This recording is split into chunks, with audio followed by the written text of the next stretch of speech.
WTO 14वीं मंत्री स्तरीय सम्मेलन संपन्न। भारत ने सुधार और कृषि मुद्दों को दिया महत्व। विश्व व्यापार संगठन WTO का 14वां मंत्री स्तरीय सम्मेलन MC14 30 मार्च को कैमरून के याओंडे में संपन्न हुआ। यह सम्मेलन वैश्विक व्यापार जगत के नेताओं को एक मंच पर लाता है, जहां वे महत्वपूर्ण आर्थिक मुद्दों पर चर्चा करते हैं। भारतीय प्रतिनिधिमंडल का नेतृत्व पीयूष गोयल ने किया और भारत ने WTO सुधारों, मत्स्य पालन, सब्सिडी, ई-कॉमर्स तथा कृषि से संबंधित चर्चाओं को दिशा देने में सक्रिय रूप में भाग लिया। इस सम्मेलन ने विकासशील और अल्प विकसित देशों के लिए एक निष्पक्ष, समावेशी और विकास उन्मुख वैश्विक व्यापार प्रणाली की आवश्यकता को रेखांकित किया है। WTO MC14 के मुख्य परिणाम।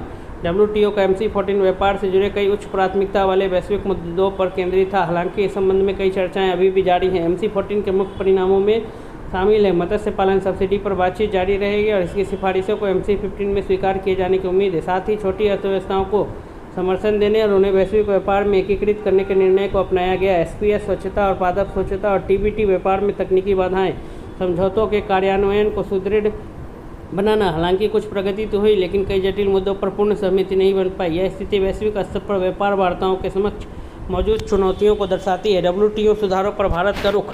भारत ने इस बात पर जोर दिया कि आम सहमति पर आधारित निर्णय निर्माण ही WTO प्रणाली का मूल स्तंभ है। श्री पीयूष गोयल ने इस बात पर बल दिया है कि किसी भी देश को उसकी सहमति के बिना किसी समझौते में शामिल होने के लिए बाध्य नहीं किया जाना चाहिए। भारत ने कुछ प्रमुख चिंताओं को रेखांकित किया, जैसे एक पारदर्शी और समावेशी सुधार प्रक्रिया की आवश्यकता, खाद्य सुरक्षा और सार्वजनिक स्टॉक होल्डिंग PSH जैसे लंबे समय से लंबित मुद्दों का समाधान करना और विवाद समाधान की उस प्रणाली को ठीक करना जो ठीक से काम नहीं कर रही है।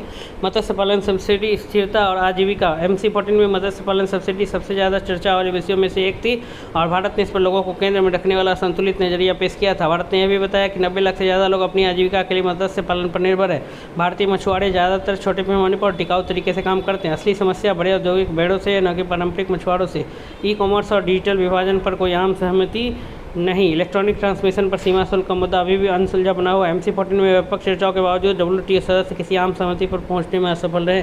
भारत ने अपने पक्ष रखा कि उसका मुख्य जोर इन बातों पर था: डिजिटल विभाजन को पाटना, साथ ही डिजिटल बुनियादी ढांचे और कौशल को मजबूत करना और डिजिटल व्यापार में विकासशील देशों की निष्पक्ष भागीदारी सुनिश्चित करना। खाद्य सुरक्षा पर कृषि केंद्रित दृष्टिकोण। भारत ने खाद्य सुरक्षा और किसानों की सुरक्षा के लिए विशेष रूप से विकासशील देशों के लिए जोरदार वकालत की है। भारत द्वारा उठाए गए मुख्य बिंदु इस प्रकार है: सार्वजनिक स्टॉक होल्डिंग PSH के लिए एक अस्थायी समाधान की आवश्यकता, विशेष सुरक्षा तंत्र SSM का महत्व, विकासशील देशों के लिए कपास से संबंधित मुद्दों का समाधान। WTO मंत्री स्तरीय सम्मेलन क्या है? WTO का मंत्री स्तरीय सम्मेलन विश्व व्यापार संगठन वर्ल्ड ट्रेड ऑर्गेनाइजेशन की सर्वोच्च निर्णय लेने वाली संस्था है और यह हर 2 साल में आयोजित किया जाता है। यह निम्नलिखित कार्यों को महत्वपूर्ण भूमिका निभाता है: वैश्विक व्यापार के नियम निर्धारित करना, अंतर्राष्ट्रीय समझौतों पर बातचीत करना, विवादों और नीतिगत मुद्दों को सुलझाना।